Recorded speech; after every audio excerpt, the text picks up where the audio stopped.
नमस्कार दर्शकों, मैं हूं नाविका कुमार और आप देख रहे हैं सवाल पब्लिक का, क्योंकि आपके मन में कई सवाल होंगे और ये शो आपके सवालों के जवाब ढूंढता रहता है, हमेशा आपके लिए रोज रात 8 बजे। महाराष्ट्र के सियासी भूचाल में मिनट टू मिनट समीकरण बदल रहे हैं। इस बदलते समीकरण में नेताओं के बयान से कई सवाल खड़े हो रहे हैं। आज संजय राउत के एक बयान से बहुत बड़ा सवाल यह खड़ा हो गया है कि क्या महाराष्ट्र की महाभारत फिक्स्ड मैच है?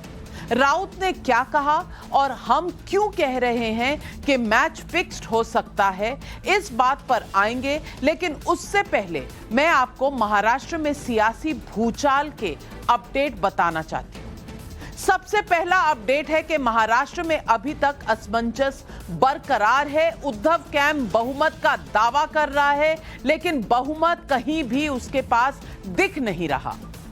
दूसरा बड़ा डेवलपमेंट जो है, एकनाथ शिंदे का दावा है कि उनके पास मैजिक नंबर से एक ज्यादा यानी 38 शिवसेना के विधायक हो चुके हैं।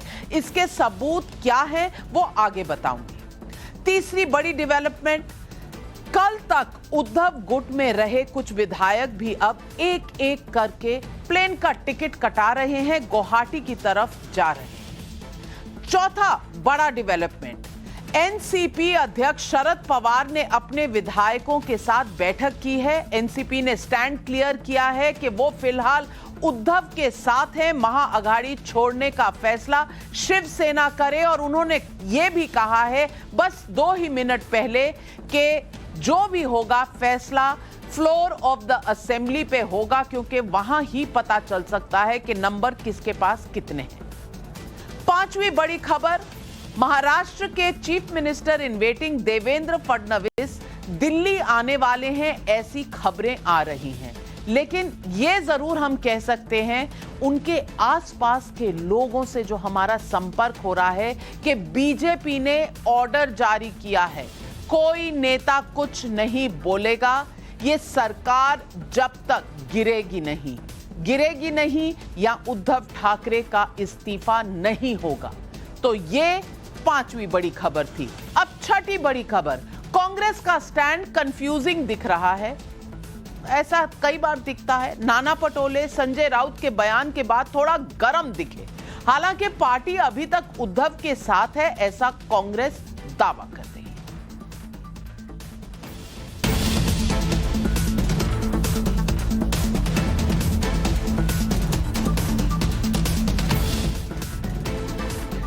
दर्शकों, मैंने आपको अभी तक का अपडेट दे दिया है। अब आगे बढ़ने से पहले मैं आपको ग्राफिक्स के जरिए महाराष्ट्र विधानसभा के अंदर इस वक्त की पोजीशन क्या है, किसके पास कितने नंबर है, ये बताना चाहती हूं। देखिए, ये नंबरों का खेल। नंबर गेम समझाना चाहती हूं क्योंकि लोकतंत्र में नंबरों का बहुत बड़ा गेम होता है और किसकी सरकार बनती है, किसकी टिकती है, किसकी गिरती है, ये सब कुछ नंबर गेम में है। और ये सस्पेंस है जिस पर कई नेताओं के फ्यूचर टिके रहते हैं। आपको मैं बता दूं कि महाराष्ट्र की असेंबली में 288 सीटें हैं, यानी कि 288। एक सीट इस वक्त खाली है, तो 287 सीट्स हैं महाराष्ट्र की असेंबली में। अब पहले 55 सीटें थी शिवसेना की, लेकिन ये 55 सीटों का जो पूरा खेल है ये बिगड़ चुका है। अब अगर हम देखें तो शिवसेना में इस वक्त बागी नेता कम से कम 38 हैं। 38 बागी नेता हैं और ये 38 जो बागी नेता हैं, इनके साथ आप 9 और जोड़ लीजिए तो 47 नेता एकनाथ शिंदे के साथ हैं। 38 एक बहुत मैजिक नंबर है क्योंकि 37 पर 2/3 ऑफ द पार्टी जब चली जाती है तो एंटी डिफेक्शन लॉ उस पर नहीं लगता। इसके बाद जो एकनाथ शिंदे हैं, ये असली शिवसेना बना रहे हैं या उद्धव ठाकरे, जिनके पास अब 55 में से सिर्फ 17 एमएलए रह गए हैं, वो असली शिवसेना बनेंगे। अब अगर आप देखें तो लीगली देखा जाए और कानूनी तौर पर देखा जाए तो बड़ा हिस्सा शिवसेना का तो एकनाथ शिंदे के पास है 38 के साथ। तो असली शिवसेना किसकी हुई? और इसके अलावा खेल देखने वाले कई और हैं। कौन है? इस वक्त कांग्रेस पार्टी 44 एमएलए हैं, ना पहले किसी गिनती में थे और अब भी खेल देखने के अलावा उनके पास कोई चारा नहीं है। और एनसीपी जो है वो भी अपने जोड़ कर बैठी है 53 विधायक, क्योंकि कौन कब कहां भाग जाए इसका कोई पता नहीं, इसलिए सब डरे सहमे बैठे हैं। उद्धव ठाकरे के प्लेग्राउंड में क्या खेल चल रहा है सब देख रहे हैं। मीटिंग्स का दौर चल रहा है, लेकिन ताले की चाबी खोलने वाले सिर्फ शिवसेना है और शिवसेना की ताला लगा हुआ है, चाबी खो गई है।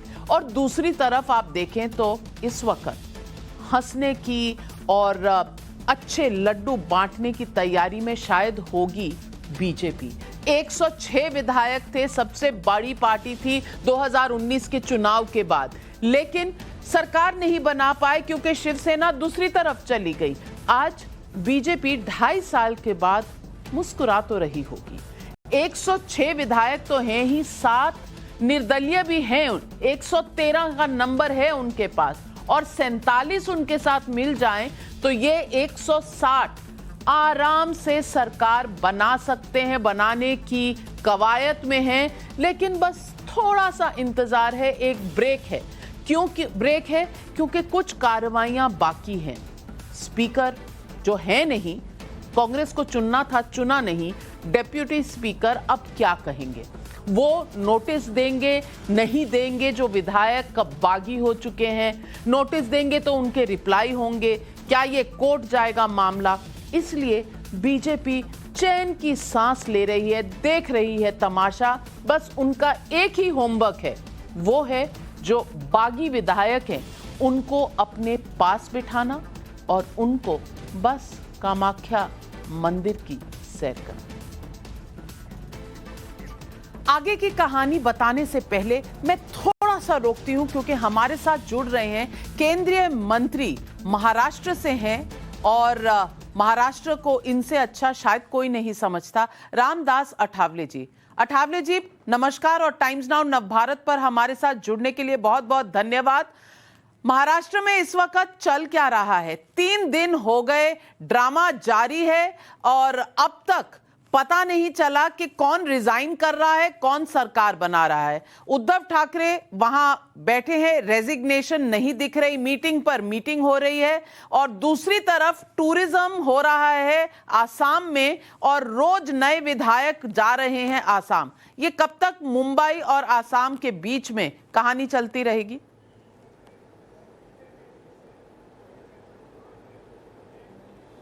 हाँ नाविका जी, मतलब शिवसेना की तो बहुत तेजी से बज गई है बेल। शिवसेना की बहुत ही तेजी से बज गई है बेल, क्योंकि एकनाथ शिंदे जी ने कर दिया है शिवसेना का खेल। तो मतलब शिवसेना का खेल करने का काम एकनाथ शिंदे जी ने किया है।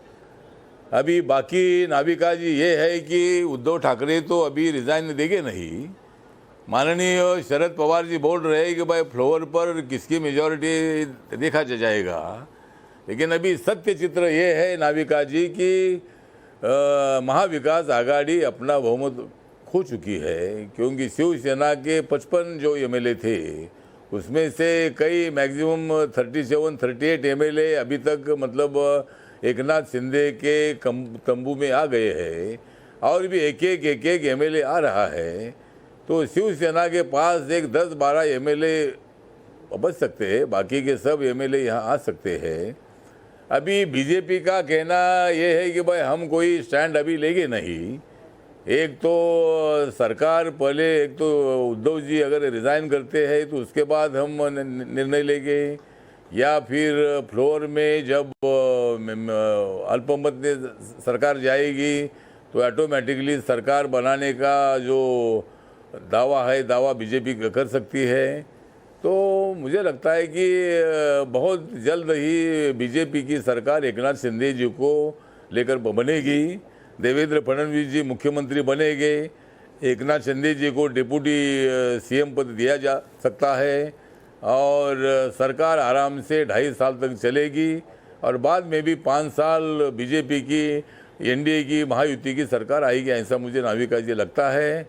और अभी जो टूरिज्म का विषय नहीं है, अभी अपने एमएलए को संभालने की आवश्यकता थी और इसीलिए बहुत दूर मतलब गुवाहाटी में, आसाम में एकनाथ शिंदे जी ने अपने एमएलए को ले जाने का निर्णय ले लिया और अभी कुछ दिनों के बाद वो अभी मुंबई आएंगे। कुछ फैसला जब हो जाएगा तब वो एकनाथ शिंदे जी अपने एमएलए को लेकर यहाँ आएंगे और हाउस में बहुमत तो आपने अगले 8 सालों की कहानी तो बता दी, सरकार बनाने के लिए आगे आएंगे। तो आपने अगले 8 सालों की कहानी तो बता दी। मैं पूछना चाहती हूँ, अभी थोड़ी देर पहले शरद पवार जी कह रहे थे, वरिष्ठ नेता हैं, महाराष्ट्र के नस नस को पहचानते हैं ऐसा कहा माना जाता है। वो कह रहे हैं उद्धव ठाकरे जी बहुत अच्छा काम कर रहे थे और हम उनके साथ खड़े हैं। क्या उद्धव जी बहुत अच्छा काम कर रहे थे तो ये 37-38 जो एमएलए ये दूसरी तरफ क्यों चले गए? नहीं, पवार साहब बोल रहे हैं उसके मुताबिक उद्धव ठाकरे जी अच्छा काम कर रहे थे, वो एनसीपी के लिए अच्छा काम कर रहे थे, लेकिन शिवसेना के एमएलए के लिए अच्छा काम नहीं कर रहे थे, उनके साथ बातचीत नहीं कर रहे थे, उनको नहीं मिल रहे थे, उनके क्षेत्र के विकास के लिए निधि मंजूर नहीं कर रहे थे। तो ये बातें हैं, तो इसीलिए मतलब एनसीपी वाले का खुश थे लेकिन शिवसेना वाले नाराज थे, इसीलिए ऐसा मतलब एकनाथ शिंदे जी ने निर्णय ले लिया है। एकनाथ शिंदे जी को अवॉइड किया जा रहा था, उनका अपमान किया जा रहा था और एकनाथ शिंदे जी सच्चे शिव सैनिक थे, बाला साहब ठाकरे के सच्चे अनुयायी थे, है भी। तो फिर और इसीलिए मतलब उनको सच्ची शिवसेना आज कौन सी है? मुझे लगता है कि भाई पवार सच्ची शिवसेना आज कौन सी है? उद्धव ठाकरे वाली शिवसेना या एकनाथ शिंदे?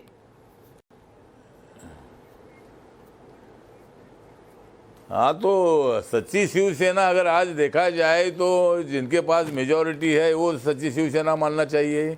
लोकतंत्र में जिसके पास मेजॉरिटी होती है उसकी सत्ता आती है।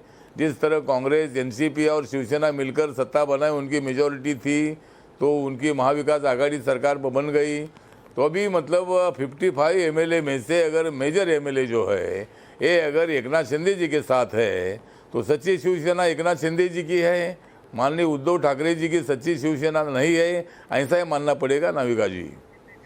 मैं आपसे पूछना चाहती हूँ, आप बाला साहब ठाकरे को भी देख चुके हैं और आपने उद्धव ठाकरे जी को भी देखा है, आप दोनों में क्या फर्क पाते हैं?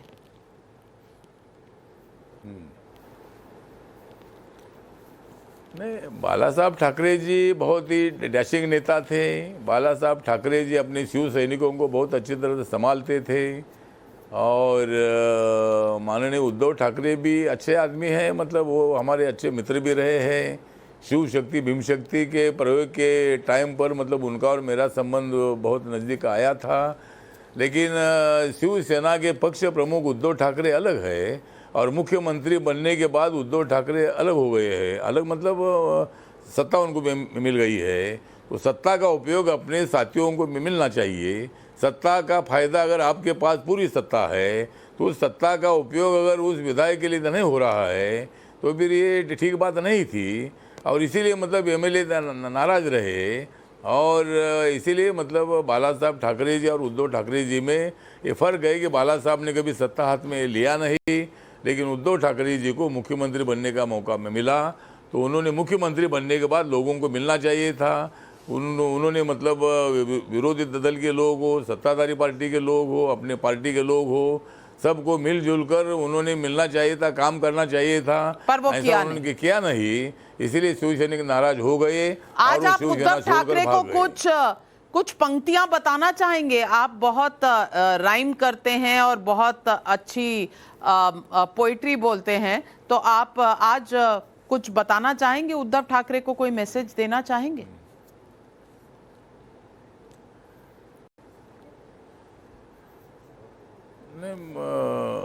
अभी मैं उद्धव जी को इतना ही बताना चाहूँगा कि मतलब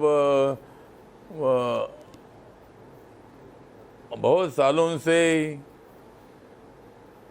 जिन्होंने आपको दी थी साथ, जिन्होंने उद्धव जी को जिंदगी भर दे दी थी साथ, वो आज उनके साथ नहीं रहा है शिंदे एकनाथ।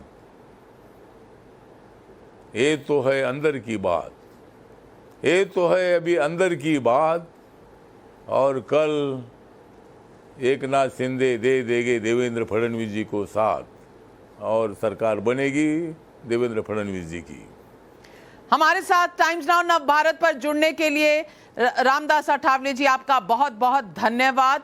और अब दर्शकों में आगे की आपको दास्तान सुनाऊं। महाराष्ट्र विधानसभा में नंबर गेम और अपडेट्स खबरों की तो मैंने आपको दे दी, लेकिन एक बात है जिसकी चर्चा दिल्ली से मुंबई तक है, वो आपको समझाना चाहती हूं। इसके लिए जरूरी है कि आप महाराष्ट्र की राजनीति के 3 बड़े नेताओं के बयान सुने। संजय राउत, जिनके बयान पर नाना पटोले का रिएक्शन, और फिर अजीत पवार का ये बयान। आप सुनेंगे तो आपको कहानी समझ आएगी। आघाड़ी में अगर कोई रहेगा नहीं तो आइए हम बाहर निकलेंगे। महाविकास आघाड़ी में अगर कोई रहेगा नहीं तो आइए हम बाहर निकलेंगे। महाविकास आघाड़ी में अगर कोई रहेगा नहीं तो आइए हम बाहर निकलेंगे। जो उनके पार्टी अंतर्गत जो सत्ता संघर्ष शुरू हो गया है, उसमें हम महाविकास आघाड़ी के साथ है। अगर मुख्यमंत्री जी को नहीं रहना और दूसरे किसी उनके पार्टी के किसी को बनाना है तो उनकी सोच है, और हम महाविकास आघाड़ी, हम बीजेपी को सत्ता से रोकने के लिए हम उनके साथ हैं। हमें बहुत सत्ता का लालच है, ऐसा कोई भूमिका नहीं। इसमें क्या हुआ है, वो पार्टी अंतर्गत उनका मामला है, तो उसके बारे में पार्टी के जो भी चीफ है, जो भी बाकी लीडर है, वही डिसीजन लेंगे। हम उद्धव ठाकरे साहब के पीछे अभी है। बगावत के पीछे बीजेपी है सर, क्या आप मानते हैं कि इस बगावत के पीछे बीजेपी का रोल है? अभी तक तो वैसा दिखाई नहीं दिया। आपने सुना, संजय राउत कह रहे हैं कि शिंदे बागियों को लेकर मुंबई आए, कहेंगे तो शिवसेना महाअघाड़ी से अलग हो जाएगी। जो बात उन्होंने पहले नहीं सुनी, अब सुनने को तैयार है। इस पर नाना पटोले थोड़े खिजे हुए दिखे, कह रहे हैं जाना है तो जाओ, और अजीत पवार कह रहे हैं इट डजंट सीम कि बीजेपी इसमें कहीं भी इन्वॉल्व है, इस पूरे कू में। अब इसी के बाद नया सवाल खड़ा हुआ। सवाल ये कि क्या उद्धव को एकनाथ शिंदे के विद्रोह की कहानी पहले से पता थी? यही है आज पब्लिक का सवाल। और सवाल नंबर 2, अगर इसमें थोड़ी भी सच्चाई है तो फिर ये मामला कुछ और है, और सवाल भी कई और हैं। बाकी के सवालों के बारे में बताएं उससे पहले गुवाहाटी से आए एक ताजा वीडियो को देखिए और सुनिए इसमें क्या कहा जा रहा है।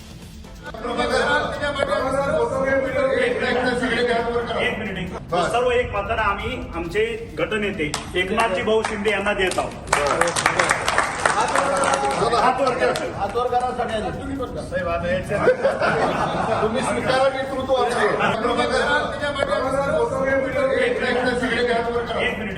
सर्व एक मात्र आम्ही आमचे गटनेते। अब सुनिए कि इसी मीटिंग में एकनाथ शिंदे ने क्या कहा। तुम्ही जे म्हणालात ते नॅशनल पार्टी आहे, ते महाशक्ती आहे, ज्यांनी अख्ख्या पाकिस्तान म्हणजे काय परिस्थिती होती माहीत नाही। तर याच्यामध्ये त्यांनी मला सांगितलेलं आहे, तुम्ही जो हा निर्णय घेतलेला आहे हा देशातला ऐतिहासिक निर्णय आहे।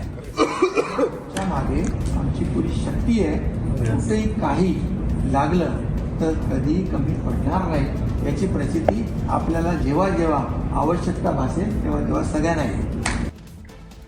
एक महाशक्ति है बागियों के साथ, और वो एकनाथ शिंदे के पीछे हैं, हर जरूरत पूरी करेंगे, और एक छत्र नेता हैं एकनाथ शिंदे। उनके पास नंबर है, और मुझे जो खबर है उसके मुताबिक शिंदे गुट के 12 मंत्री पद का ऑफर दूसरी तरफ से दिया जा चुका है, जिसमें एक डेप्यूटी सीएम का पद भी है। उधर महाअघाड़ी गठबंधन के विधायकों के नेता के तौर पर सीएम उद्धव अपना बोरिया बिस्तर समेट के सपरिवार अपने घर मातोश्री में आ चुके हैं। शायद उन्हें समझ में आ गया है कि नंबर गेम तो अब वो हार चुके हैं, क्योंकि गुवाहाटी में नंबर लगातार बढ़ते चले जा रहे हैं। अभी कितने विधायक हैं वो मैं आपको तस्वीरें में दिखा देती हूं, फिर बोर्ड पर समझा भी देती हूं।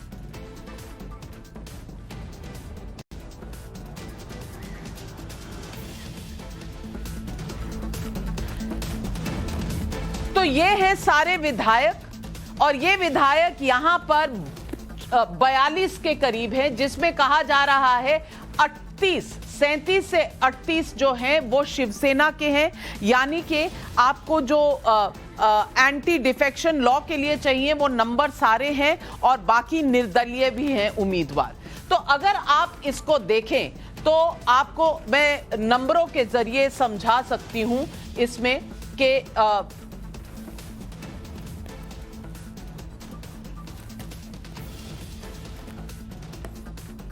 38 विधायक अगर एकनाथ शिंदे के पास हैं तो उनके पास एंटी डिफेक्शन लॉ के तहत एक छतरी है जो उनको छू नहीं सकती।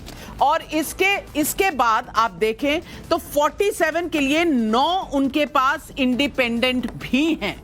ये इंडिपेंडेंट मिला के जो नंबर है, और अगर आप इसके साथ जोड़ दें बीजेपी के पास 106 एमएलए, उसके साथ आप डालिए बीजेपी के पास 7 निर्दलीय पहले से थे जो 113 विपक्ष में बैठते थे, 113 के साथ अगर आप 47 जोड़ दें तो ये सीधा मैथ्स है आपके लिए।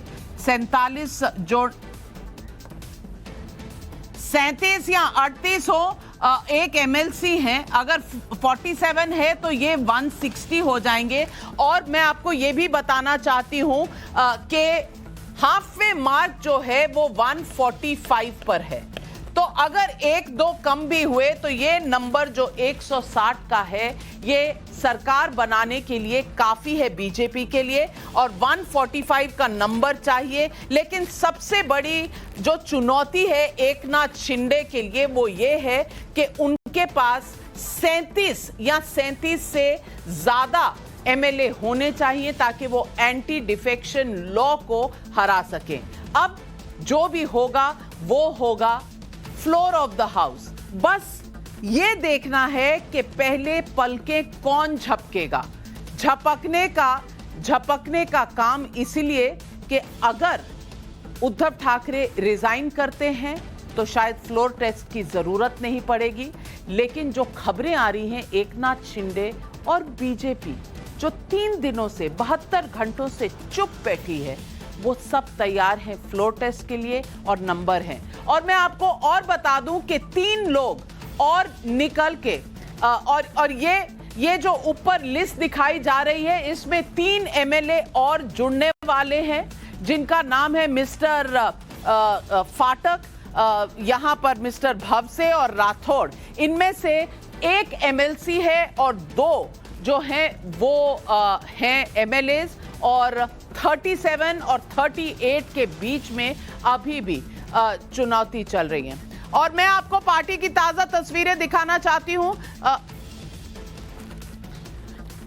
मैं अभी पता लगवा रही हूं कि ये विधायक हैं जो अभी गुवाहाटी, ये अभी इसी वक्त रियल टाइम अभी तस्वीरें आ रही हैं और ये गुवाहाटी पहुंचे हैं कुछ लोग। मैं आपको अपडेट करवा दूंगी, अमित कुमार हमारे साथ थोड़ी देर में जुड़ेंगे कि ये जो गाड़ी से निकलते हुए लोग हैं ये विधायक हैं, मंत्री हैं, कौन और प्लेन लेकर पहुंचा है अभी गुवाहाटी। खेल बस चलता जा रहा है, रोचक होता जा रहा है और मैंने आपको एक एक चीज समझा दी है। अब मैं पब्लिक के सवाल उठाना चाहती हूं। पब्लिक आज पूछ रही है क्या महाराष्ट्र में सियासी ड्रामे की स्क्रिप्ट पहले से फिक्स थी?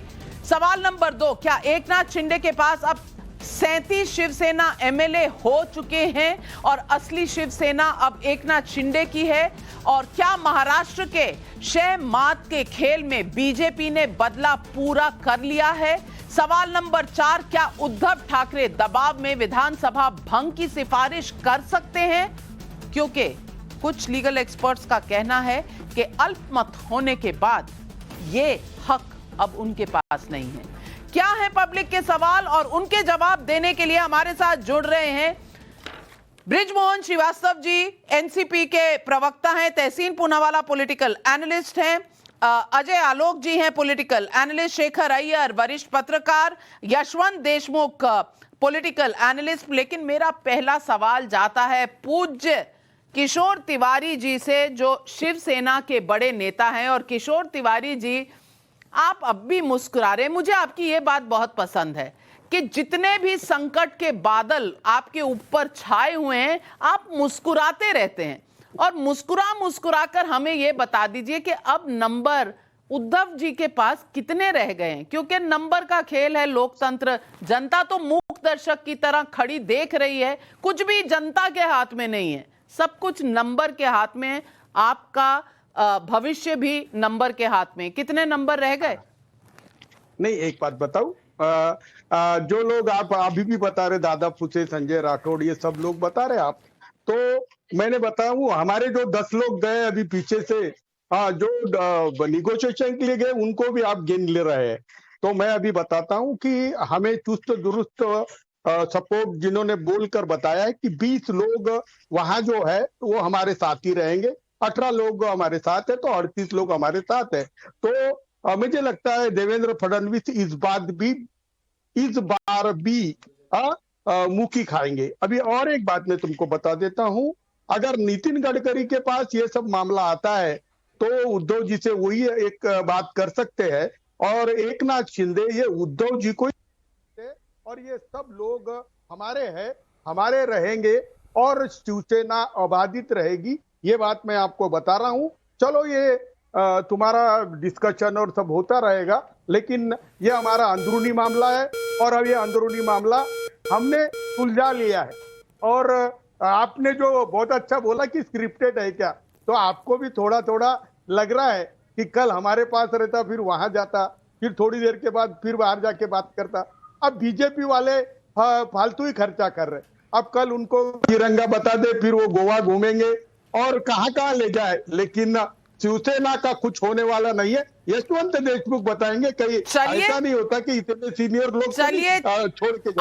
आप कह रहे हैं कि हम लोग डिस्कशन कर रहे हैं 3 दिन से, चलिए हम तो कर रहे हैं, आप लोग इतनी मीटिंग क्यों कर रहे हैं, ये समझ में नहीं आ रहा। और अजय आलोक जी, मैं पूछना चाहती हूं, कभी कभी वो अंग्रेजी में कहावत है ना कि ब्रेव लास्ट वर्ड्स, तो ये किशोर तिवारी जी की एक ब्रेवरी का सबूत है कि वो अभी भी कह रहे हैं कि उनके पास सारे विधायक है। 38, 55 से 38 पर तो वो आ गए हैं, लेकिन अब 38 दोनों तरफ। किशोर तिवारी जी कह रहे हैं असली शिवसेना उद्धव जी की है, उसके पास भी 38 है, और उधर एकनाथ शिंदे जी भी कह रहे हैं उनके पास 38 है।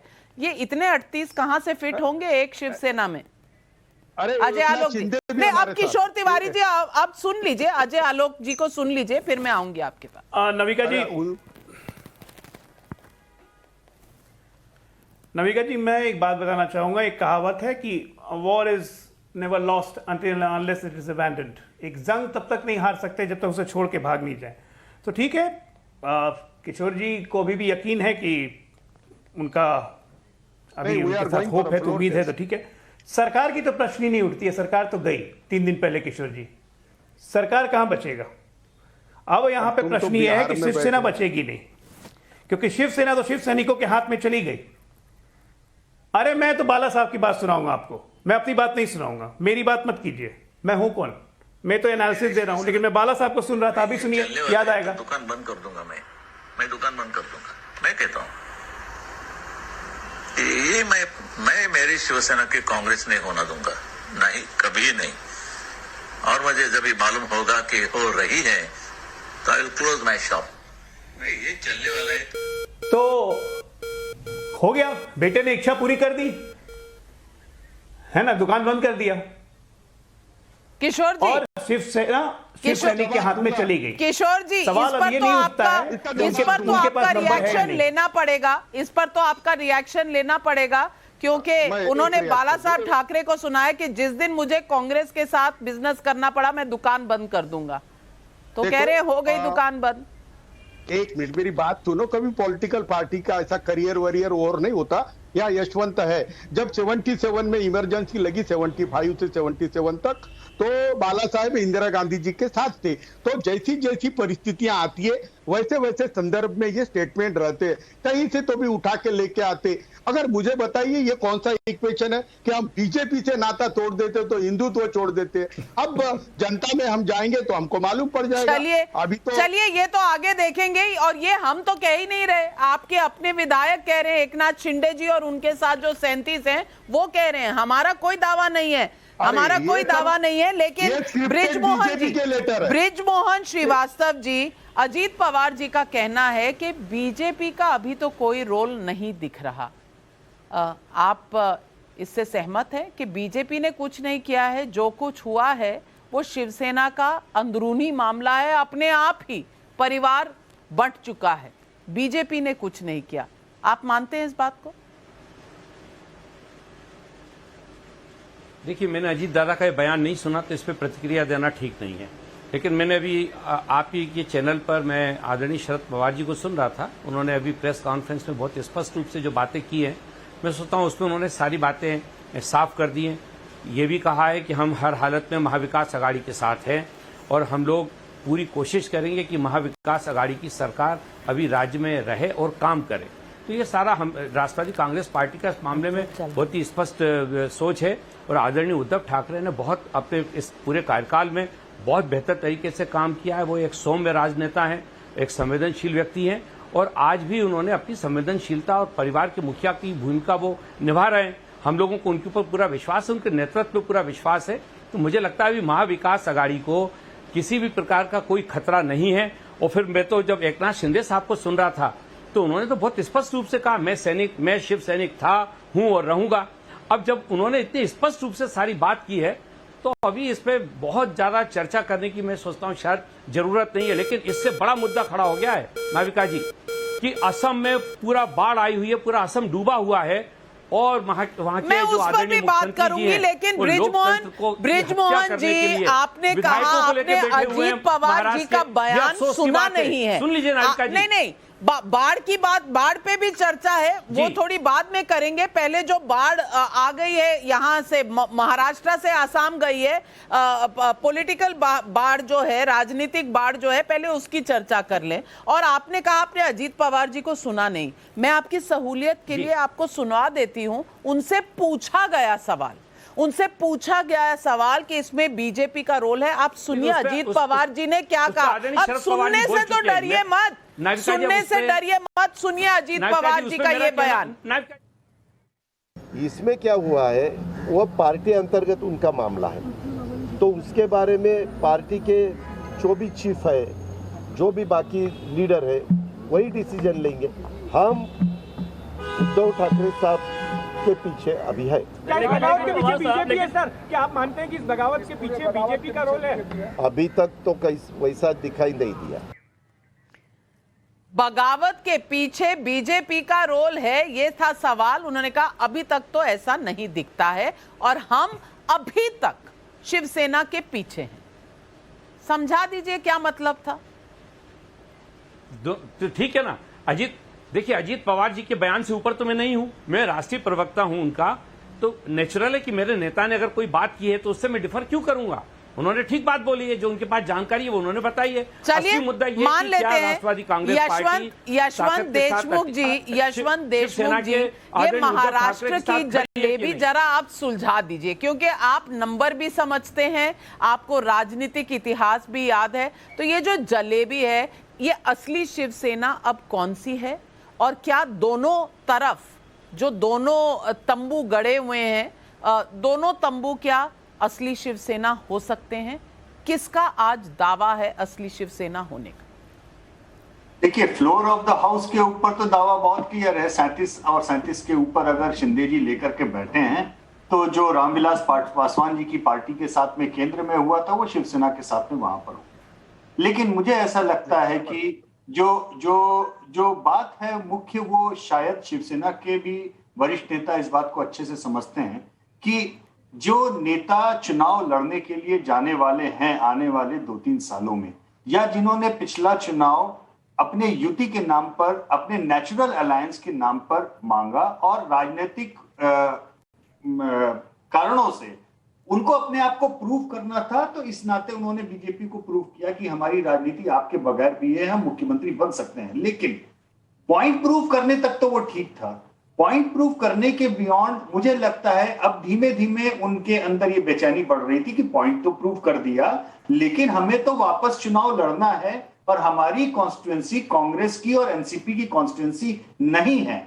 और अगर हम अपने हिंदुत्व के एजेंडे को और जो पुराना बीजेपी के साथ में अलायंस है, जिसके नाम पर हमने वोट मांगा था, जिसके आधार पर हमको सरकार बनाने का जनादेश मिला था, अगर उस जनादेश को हम पूरी तरह से नकार कर हम कांग्रेस के साथ में सत्ता में बने रहते हैं तो चुनाव के समय में हमें दिक्कत आएगी। नाविका, समस्या यहां पर यह है कि अधिकांश एमएलए ये पॉलिटिकल रियलिटी भी समझ रहे हैं कि इस युति या जो अभी जो अननेचुरल अलायंस है जिसमें आइडियोलॉजिकल कोहेरेंस नहीं है, उस आइडियोलॉजिकल कोहेरेंस के एब्सेंस में एक अननेचुरल अलायंस जो है वो पॉलिटिकली या इलेक्टोरली सस्टेनेबल नहीं है नाविका। यानी चुनाव के मैदान पे चुनावी बिल्कुल सत्ता भोगने के लिए तो ठीक है, लेकिन चुनाव में जब वापस जाना होता है तो जनता पूछती है सवाल, और जनता जब पूछती है सवाल तो जो हाल होता है वो कांग्रेस से अच्छा कौन समझ सकता है। तो तहसीन पूनावाला जी, मैं आपसे पूछ रही हूं, नाना पटोले जी आज बड़े खिजे हुए लगे, उन्हें लगा कि ये क्या शिवसेना कह रही है और क्या संजय राउत कह रहे हैं कि अरे भाई वो वापस लौट के आएंगे तो हम छोड़ देंगे अगाड़ी। अब नाना पटोले जी कह रहे हैं कि जाना है तो जाओ, तोड़ दो। अब मैं पूछ रही हूँ कि फिर उसके बाद कांग्रेस का क्या अस्तित्व रह जाएगा? 2 स्टेट जो अगले साल चुनाव में जाएंगी और एक ये आधा जो था ये भी हाथ से निकल जाएगा। क्या महाविकास आघाड़ी के जो दूसरे 2 घटक हैं एनसीपी और कांग्रेस, क्या उनका खेल ज्यादा बिगड़ रहा है इस शिवसेना की अंदरूनी कलेश में? नाविका जी, आपने मुझे शो में शिरकत करने का मौका मिला, इसके लिए मैं आपका शुक्रगुजार हूँ। सभी पैनलिस्ट और दर्शकों को नमस्कार करते हुए मैं 1-2 चीज आपके सामने रखना चाहता हूँ कि खास करके यशवंत और शेखर अय्यर जी है वो इस बात को समझेंगे। मेरे हिसाब से एक राजनीतिक विश्लेषक के हिसाब से इस गठबंधन में सबसे बड़ा नुकसान अगर किसी दल का हो रहा है, ये तीनों पार्टी में, तो कांग्रेस का हो रहा है। सबसे ज्यादा फायदा अगर किसी का हो रहा है भाजपा और एनसीपी का हो रहा है। ये मेरा एक राजनीतिक विश्लेषक की तरह मानना है। दूसरी चीज जो मैं नाना पटोले जी से पूरी तरह से इत्तेफाक रखता हूँ, हमें कुछ प्रश्न पूछने होंगे। अगर एमबीए दोबारा से बनता है तो जो कांग्रेस के विधायक है वो डिप्यूटी चीफ मिनिस्टर के पास ना जाए फंड्स मांगने के लिए, उनके मिनिस्ट्रीज इंडिपेंडेंट हो, ये चीज की बातचीत करनी चाहिए, वो सही है। तीसरी चीज ये चीज मैं नहीं मानता हूं कि 35, 36, 37 लोग इस वक्त आसाम में है शिवसेना के खिलाफ। अगर होते तो सरकार घिर जाती, वो लोग आते, वो लोग अपना नो कॉन्फिडेंस मोशन लाते। द फैक्ट कि वो लोग नहीं ला रहे इसके मतलब उनके पास वो नंबर्स नहीं है। कुछ एमएलसी है, कुछ एक्स एमएलए है, वो नंबर इस वक्त उनके पास नहीं है। तो मैं ये मानता हूं एमवीए चलेगा, लेकिन कांग्रेस के लिए ये बेहद जरूरी है सर्वाइवल के लिए। अगर ये एमवीए बच जाता है और चलता है तो कांग्रेस अपनी शर्त रखे, 2 शर्त। एक, इनके विधायक, अरे भैया आप कहाँ गाड़ी इतनी आगे ले जा रहे हैं? गाड़ी के चारों टायर पंक्चर हो, चलिए 10 सेकंड ले लीजिए, पर 10 सेकंड में कुछ नहीं बनने वाला। 2.5 साल में कुछ नहीं बना कांग्रेस का। ठीक है, वो रहने दीजिए, मैं इंपॉर्टेंट चीज कह रहा हूँ। अगर ये एमबीए बच जाती है तो ये जरूरी है कि कांग्रेस के विधायक और मिनिस्टर्स डेप्यूटी चीफ मिनिस्टर के पास ना जाए फंड लेने, बहुत जरूरी है। दूसरा, कांग्रेस का स्पीकर वो इमीडिएटली अपॉइंट हो, क्योंकि इस वक्त स्पीकर एनसीपी के पास है। तीसरी चीज, ये बात की जवाबदारी तय हो कि इतने विधायक बाहर कैसे गए महाराष्ट्र के पुलिस एस्कॉर्ट के साथ, होम मिनिस्ट्री क्या कर रही है? तहसीन पूनावाला जी, आप इतनी आगे की सोच रहे हैं, इतनी आगे की सोच रहे हैं। शेखर अय्यर जी वो कहते हैं ना कि उम्मीद पे दुनिया कायम है, तो कांग्रेस को उम्मीद है कि महाविकास आघाड़ी का भी दूसरा इनिंग्स बाकी है और इसमें पूरी लिखत पढ़त सही से होगी। मैं आपसे पूछना चाहती हूँ कि महाविकास आघाड़ी अभी जिंदा है कि निकल चुकी है? नहीं, महाविकास आघाड़ी अभी आईसीयू में, लेकिन उससे पहले कांग्रेस, जो तहसीन जी कह रहे हैं वो बिल्कुल सच है, क्योंकि कांग्रेस पहले से बहुत परेशान है। इसीलिए तो राहुल गांधी जी ने नाना पटोले जो स्पीकर थे उनको इस्तीफा देकर उनको पार्टी का अध्यक्ष बनाया, ताकि प्रेशर डाला जाए, ताकि बार्गेनिंग पावर बढ़ाया जाए। लेकिन क्या हुआ, लेकिन स्पीकर का इलेक्शन होने ही नहीं दिया एनसीपी और शिवसेना ने, एक बात करके टालते रहे क्योंकि वो नहीं चाहते कि स्पीकर फिर वापस कांग्रेस को जाए। ये बड़ी बात है। मतलब सेना से विस्फोट होने से पहले कांग्रेस के जो एमएलए हैं और साथ में कई एनसीपी की भी हैं जो मंत्री नहीं बने, वो भी परेशान है। ठीक है, ये केवल सेना का क्राइसिस नहीं है, ये ऐसा एक गठबंधन है जहां कोई नीति है ना कोई कॉमन मिनिमम प्रोग्राम है, बस केवल बीजेपी को रोकना हो तो रोक लिए, लेकिन जो कोएशन होना चाहिए वो कभी हुआ ही नहीं। तो आज अगर सेना में हो रहा है, ये शरद पवार जी को भी पहले पता था कि भाई आप सीएम मिल नहीं रहा है, कोई कौन पावर ऑफ अथॉरिटी वो सीएम में नहीं है, वो सीएम के परिवार में है। तो ये बातों को लेकर एनसीपी, शिवसेना के अंदर और कांग्रेस सब परेशान थे, लेकिन किसी का हिम्मत नहीं था कि उद्धव जी को कहने के लिए भाई ये सब संभालो, क्योंकि शरद पवार जी भी नहीं कहा। लेकिन आज जो बयान आप देख रहे हैं, अजीत पवार कह रहे हैं कि भाई बीजेपी का नहीं है, शरद पवार कह रहे हैं भाई गुवाहाटी से मामला तय नहीं हो सकता। इसका मतलब सबका ऑप्शन खुला है।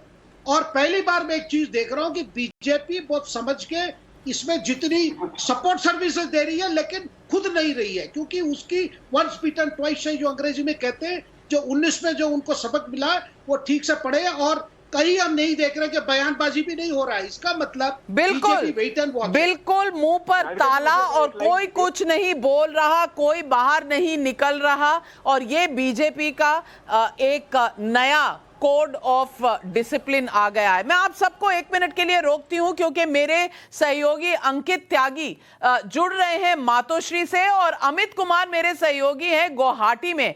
पहले मातोश्री पे चलते हैं और अंकित त्यागी, मैं पूछना चाह रही हूं आपसे कि उद्धव जी के घर में कोई आना जाना, मातोश्री में इस वक्त क्या चल रहा है? कोई मीटिंग, क्योंकि पूरा दिन मीटिंग चल रही है हर कैंप में, चाहे वो कांग्रेस हो एनसीपी हो, तो इस वक्त कोई मीटिंग जारी है या नहीं? और सबसे बड़ी जो गुत्थी है जिसे सुलझाने की जरूरत है कि कोविड का क्या हुआ है या नहीं है?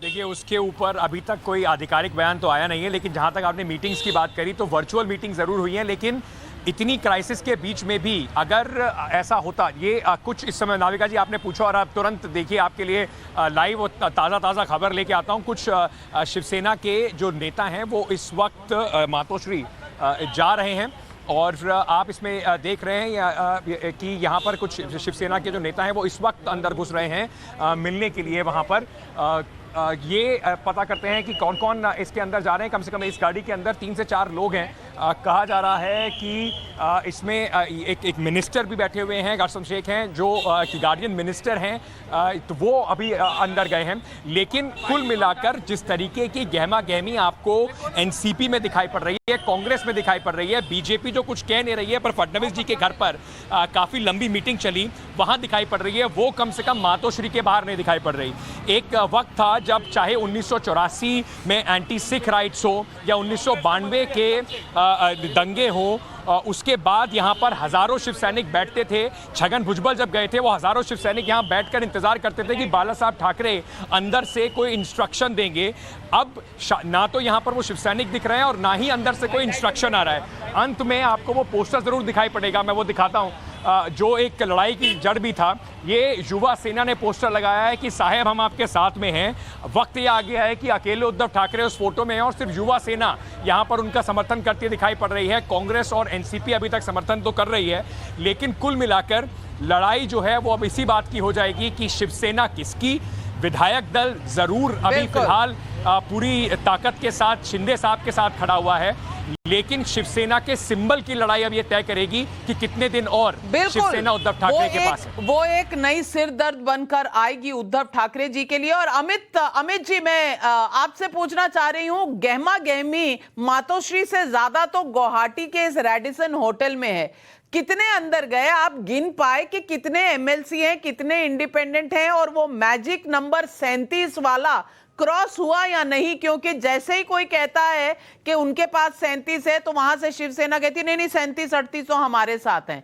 तो असली खबर क्या है? आपने कोई दूरबीन फिट की कि नहीं? देखिए, सबसे बड़ी बात की यहाँ पर जो नहीं, देखिए नाविका जी, यहाँ पर जो है जैसा कि टाइम्स ऑफ नवभारत ने सबसे पहले जो नंबर्स दिखाए थे, जो नाम के साथ कि 42 लोग हैं, जिसमें 35 शिवसेना के हैं, अभी भी 35 हैं। जो दिखाया गया कि 37 है, उसमें जो दो नाम जो लास्ट के जुड़े थे, 36 नंबर पे था दादाजी भूसे और 37 नंबर पर नाम था संजय राठौर, और उन्हीं दोनों का इंतजार हो रहा है। जो फ्लाइट की बात हो रही है, जिस फ्लाइट में कहा गया कि 3 लोग हैं, जिसमें कि रविंद्र पाठक भी हैं, जो कि कभी मनाने जाने वाले थे। तो ये 3 के आने का इंतजार हो रहा है, जिसमें से 2 आने के बाद वो आंकड़ा जो मैजिक फिगर है 37 वाला, वो पूरा हो जाएगा और इसके बाद नेक्स्ट कोर्स ऑफ एक्शन क्या होगा वो होगा। लेकिन बीजेपी और खुद एकनाथ शिंदे जो आंकड़ा 37 का हो, ये कम से कम 40 के आसपास हो, क्योंकि इस शह और मात के खेल में आखिरी वक्त में 1 या 2 विधायक भी इधर से उधर अगर चला गया तो फिर इनके लिए मुश्किल हो सकता है, फिर ये एंटी डिफेक्शन लॉ में फंस सकते हैं। तो इसीलिए इंतजार हो रहा है, हड़बड़ी नहीं किसी तरह से की जा रही है। कोशिश है कि जो आंकड़ा करीब 40 के आसपास अगर आ जाता है तो बहुत ही कंफर्टेबली तब वो राज्यपाल के लिए और जो वहाँ के डिप्टी स्पीकर उनके लिए लेटर लिखेंगे और अपने लिए अलग गुट की मांग करेंगे। तो अमित जी, आप नजर बनाए रखिए और गिनती अपनी दुरुस्त रखिएगा, और एक बार दर्शकों को जरा दिखा दीजिए कि ये होटल के बाहर का नजारा क्या है। मीडिया वाले कितने, आप लोग मत गिनती हो जाइएगा अंदर। जी, मैं दिखाना चाहूँगा, मृत्युंजय से कहूँगा कि दिखाइए कि ये होटल है और यहाँ से हालांकि फिलहाल सबसे ज़्यादा ये जो गेट है बंद है पूरी तरह से, सिर्फ सुरक्षा कर्मियों के यहाँ वही खोलते हैं। लेकिन इस तरफ देखिए, सिर्फ आपको चारों तरफ मीडिया कर्मी नजर आएंगे और सुबह 7 बजे से लगातार, क्योंकि पिछले बार एक गाड़ी में बाकायदा 4 आए थे विधायक और इसके बाद अब कहा जा रहा है कि 3 विधायक आएंगे। तो बस इंतजार हो रहा है और सबकी नजरें हेड काउंट्स पर है, क्योंकि हेड काउंट्स ही इस पूरे लोकतंत्र के खेल में, जैसे नाविका जी आपने कहा भी था कि लोकतंत्र नंबरों का खेल है और जो नंबर में जीता वो जीता, जो हार गया वो अपने घर शिफ्ट कर गया। बिल्कुल यही खेल है और इसी खेल का हेड काउंट के लिए हम लोग भी इंतजार कर रहे हैं। बिल्कुल, आप दोनों लोग नजर बनाए रखिए और कोई भी खबर हो, कोई भी गाड़ी आए या जाए तो हमें जरूर खबर करिएगा, क्योंकि गाड़ी आने जाने का मतलब होता है कि शायद एमएलए इधर या उधर बढ़ते हुए नजर आए। तो आप दोनों नजर बनाए रखिएगा और ताजा खबरें हम तक लाते रहिएगा। अंकित और अमित, आप दोनों का धन्यवाद। और मैं वापस अपने मेहमानों के पास जाना चाहती हूं और मैं पूछना चाहती हूं बृजमोहन श्रीवास्तव जी। बृजमोहन श्रीवास्तव जी, इस पूरे खेल में कहीं ना कहीं हर पार्टी ये कह रही है कि फायदा एनसीपी का हुआ, ना शिवसेना का हुआ ना कांग्रेस का हुआ। तो क्या ये गठजोड़ बनाई इसलिए था कि एनसीपी, और ये कॉन्स्पिरेसी थियोरी है कि एनसीपी ने अब कांग्रेस को भी खत्म कर दिया और शिवसेना को भी खत्म कर दिया, अब रह गई एनसीपी वर्सेस बीजेपी, और यही आप चाहते थे महाराष्ट्र में। कॉन्स्पिरेसी थियोरी है, बताइए आपका क्या जवाब। नाविका जी, कल्पना करने के लिए तो हम कोई भी कल्पना कर सकते हैं, लेकिन बात हकीकत की है। हकीकत यह है कि जब इस सरकार का गठन किया गया था तो सबों को 1/3 जो विधायक थे उसके अनुरूप उनको मंत्रिमंडल में संयोजन किया गया था, और हर पार्टी के जो आदरणीय मंत्रीगण हैं वो पालक मंत्री के रूप में काम कर रहे हैं अपने अपने जिलों में। वहाँ बेहतर तरीके से जो काम कर पा रहे हैं, नेचुरल है कि उनको ज़्यादा अवसर मिलेगा। राष्ट्रवादी कांग्रेस पार्टी के यदि आदरणीय मंत्रीगण बेहतर काम कर रहे हैं तो ये उनका दायित्व भी है और ये उनका कर्तव्य भी है। साथ ही साथ हमारे जो नेता आदरणीय शरद पवार जी, वो इन सारी चीज़ों के ऊपर लगातार सलाह भी देते हैं, अपने कार्यकर्ताओं के साथ बैठक करते हैं, अपने विधायकों के साथ बैठक करते हैं और उनको इनपुट भी देते हैं, और उनके राजनीतिक अनुभव का लाभ हम सब लोगों ने उठाया। यदि उससे हमारी शक्ति में कोई इजाफा हुआ है तो ये हम लोगों के मेहनत और आदरणीय शरद पवार के मार्गदर्शन के कारण संभव हुआ है। मुझे किशोर तिवारी जी एक बात बता दीजिए कि शिवसेना को क्या मिला ये 2.5 साल की सत्ता में। पार्टी टूट चुकी है और सरकार जाती हुई नजर आ रही है, और अगर आप देखें तो मुद्दे जो हिंदुत्व के थे वो तो चले ही गए, ना माया मिली ना राम। क्या हुआ शिवसेना को? देखिए, मैं एक बताता हूं, एक शिवसैनिक जो बाला साहेब का बेटा भी है, उद्धव जी ठाकरे, ये सीएम बन के आए 2.5 साल या अभी 28 महीने में उन्होंने अपनी एक छवि बनाई, उन्होंने एक अपना विनम्र चेहरा बताया और वो जनता में उन्होंने काम दिया। वो कोरोना काल में 18 घंटे करे, लेकिन एक बात था कि कुछ ये जो साझा सरकारों में होता है वो होता है। मैं यशवंत जी की एक बात से भी समझूंगा कि अभी ये बड़ा द्वंद्व है हमारे पास कि हम चुनाव लड़ते वहां कांग्रेस और राष्ट्रवादी से ही लड़ना पड़ता, तो अभी हमारे लोग सोच रहे कि उनके खिलाफ चुनाव लड़ना है, उनके साथ कैसा रहना है, तो ये द्वंद्व भी हमारे इसमें था। लेकिन एकनाथ शिंदे की बहुत सारी चीजों पे हमने सीरियसली गौर किया है और एकनाथ शिंदे का 37 का आंकड़ा हो ना हो, लेकिन हम सत्ता खोने को तैयार है, एकनाथ शिंदे को खोने को तैयार नहीं है। अब मुझे बताता है कि जनता में हम जाएंगे तो जनता तय करेगी कि हमने कुछ खोया या पाया।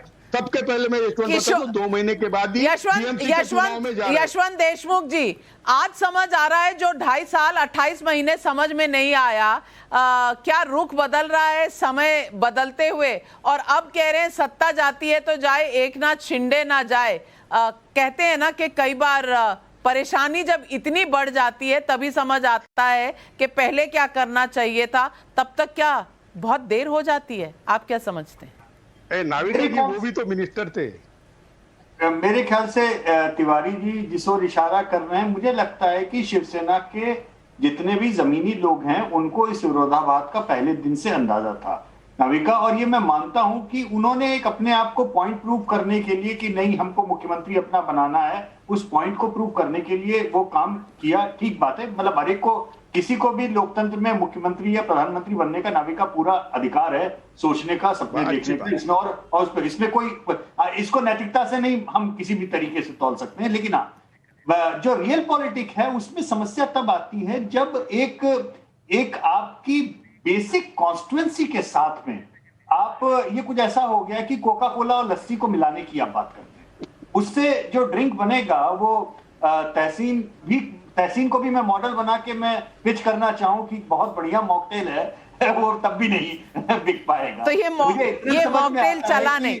अजय आलोक जी, समय कम है मेरे पास, तो अजय आलोक जी, आगे क्या होगा, और क्या आप समझ रहे हैं कि शिवसेना को समझ थी, पता था, सुनी नहीं बात, और अब जब एकनाथ शिंदे जी को समझने लग गए हैं तो शायद देर हो चुकी है?